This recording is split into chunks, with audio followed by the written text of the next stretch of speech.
with the immediate news in the Middle East, and then let's broaden out to the bigger picture. So I applaud the president that he got the hostages out and he ended the war in Gaza. That war went on way too long. Too many people died, and that we have a ceasefire, even though it's being violated, is better than we were a month ago. But the problem is we gotta now win the peace, and just cutting a deal, ending the fighting, and then walking away will not work. And that gets me to the second part of your question. I believe that it's in America's interest to participate in multilateral organizations, multilateral institutions, some of the ones that you just described, because I think that benefits us, but I also think it benefits the world in terms of stability and humanity.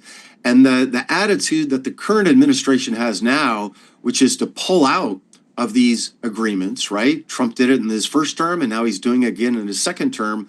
I don't think is going to make the United States better off. I think one of the real genius ideas of 1945 and even before, when with Bretton Woods, when that started, was that American leaders back then thought if we embedded the United States as maybe the leading country in the world, but as an anchor to this multilateral system, it would not only be good for us, but good for the world, good for our allies, and back then good for the free world, right? It united the free world against the communists. And I just think this notion that we can act like cowboys and we can bully whoever we want and we're going to get our way, it can work in the short term. And it can work against small countries that have no choice. But let me tell you, they don't like it. Panama doesn't like it when we're bullying them. The Danes don't like it when we threaten to invade Greenland. The Canadians, I grew up on the Canadian border in Montana, and I have a lot of Canadian friends. They sure don't like it when people joke about making them the 51st state.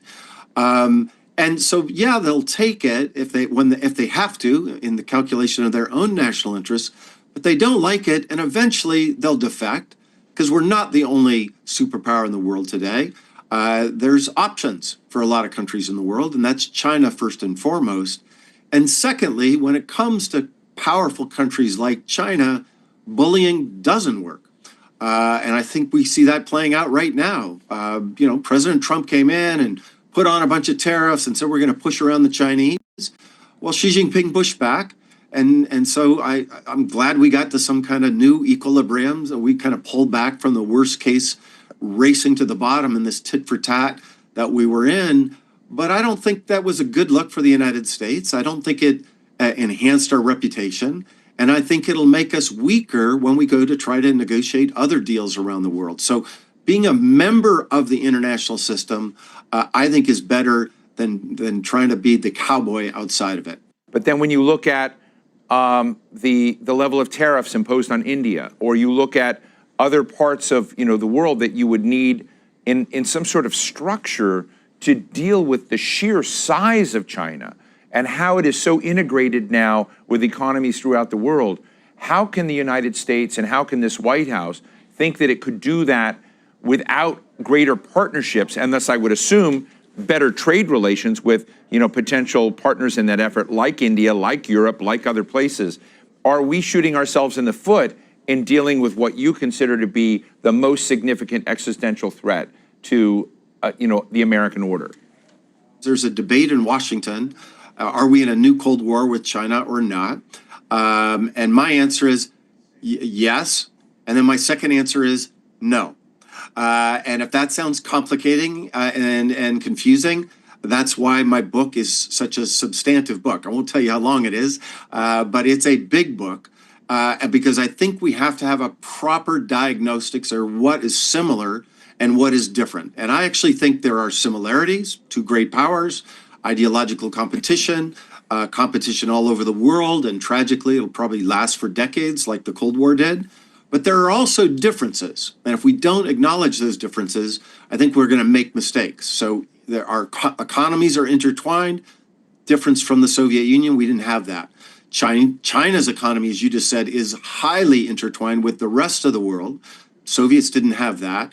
And if we think we're going to, break off and bring, the free world with us, I think we're going to fail.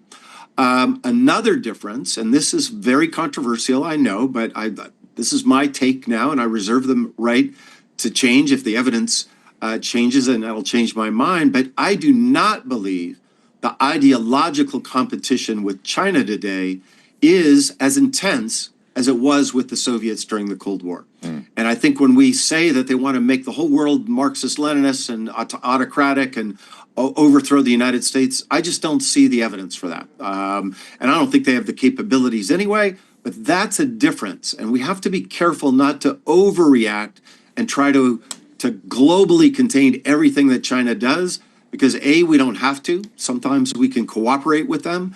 And B, we don't have the resources to do that today. And so trying to do so will lead to failure. Michael, I want to show you a quick graph about how Americans look at democracy in the United States and whether it's working for them. It's a January Gallup 2025 poll. Look at these numbers. What you see is in 1984, 61% of Americans were satisfied with the way democracy was working. By 2025, that had fallen to 34%. And you hold out at hope at the end of your book that democracy is still on its legs, that it could come back. What do we need to do to turn these numbers around about how Americans themselves see what democracy is doing and how they fit into it? Yeah. Again, really hard question, and I don't pretend to have easy answers. But I'd say two things first, and then a few other things to add about America specifically. So, I'm basically still with Churchill, and I'm just paraphrasing, but yeah, democracy, it's a horrible system of government, except for all the others tried. And I think when you say democracy isn't working, you got to have a counter proposal. You just can't say this is failing for me. Well, what's the alternative? And I think all the alternatives are worse. It's just depressing to me to see the way fellow Americans talk about each other. We had periods like that, again, late 60s, early 70s in America, but not like today. And there are two things. I mean, I go through all the institutional changes we could do if I were, able to have supermajorities in Congress and had the president's ear. There are things we could do to reduce polarization in America. One, campaign finance laws need to be changed. We just can't have the billionaires controlling everything. Two, this redistricting, where it's just the primaries that matter. If we got back to a more rational system, we'd have more competition. Three, I know this is going to sound crazy to some, but the Electoral College is bad for democracy. It leads to polarization. It leads to presidential elections where only a small minority of Americans play a role in that. And I'm from the state of California. I think people need to remember there are millions of Republicans who voted for President Trump in the last election who live in California who had no attention from the presidential election because it was written off. That needs to be changed. Media, way too polarized, if we could change that. But those are big, hard structural things. The first thing that needs to change is our leadership. And I'm sorry, but we have leaders that thrive on polarization. They thrive on calling their enemies of the state that need to be arrested. And the first and foremost thing we have to do is stop that. That is what has driven polarization over the last 20 years. I'm from Montana, and I worked on the Barack Obama campaign.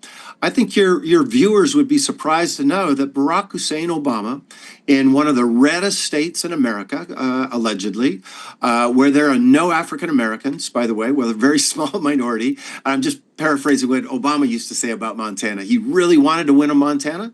He won 47% of the vote in the state of Montana in 2008.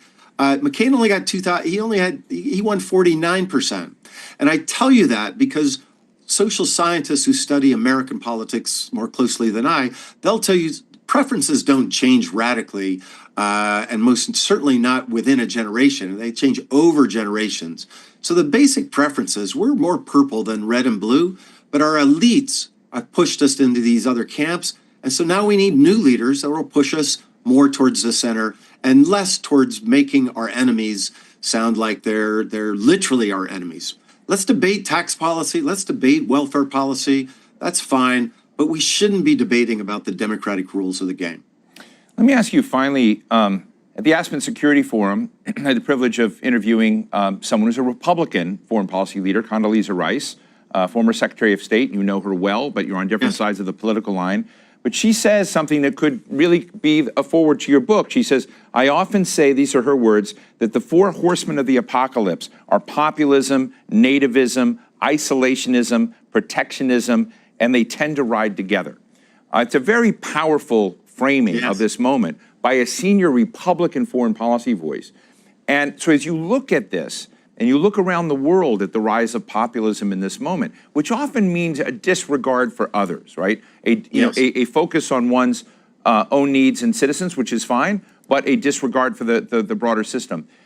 In your experience, Mike, what brings that to a different realization? How does that come to a different order?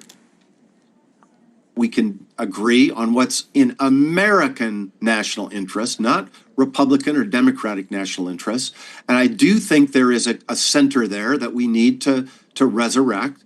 And I use the word Goldilocks a lot in this new book, because on a lot of foreign policy issues, I do think it's the extremes that have gotten us in bad problems. It's the center, and a kind of sophisticated, nuanced strategy is what we need, for instance, to compete with China. Without that, we're going to fail. How do we get back to that? I don't know. I know my job is, I wrote a book about it, and I have lots of policy prescriptions.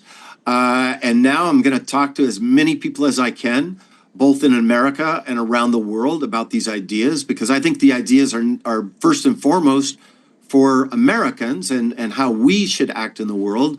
But I also think there's a lot of lessons there for other countries in interacting with the United States. And I say that because I think for too long, American foreign policy elites just talked amongst each other. You know, we went to all the same conversations in Washington and all the think tanks, and we left the American people out of that. And that created space for the populists that Condi is talking about in that quote. And so I want to get back in that space and push back on it. Well, Ambassador Michael McFaul, former U.S. Ambassador to Russia, professor of political science at Stanford University, and now author of Autocrats versus Democrats, China, Russia, America, and the New Global Disorder. Thank you so much for joining us, and thank you for this book.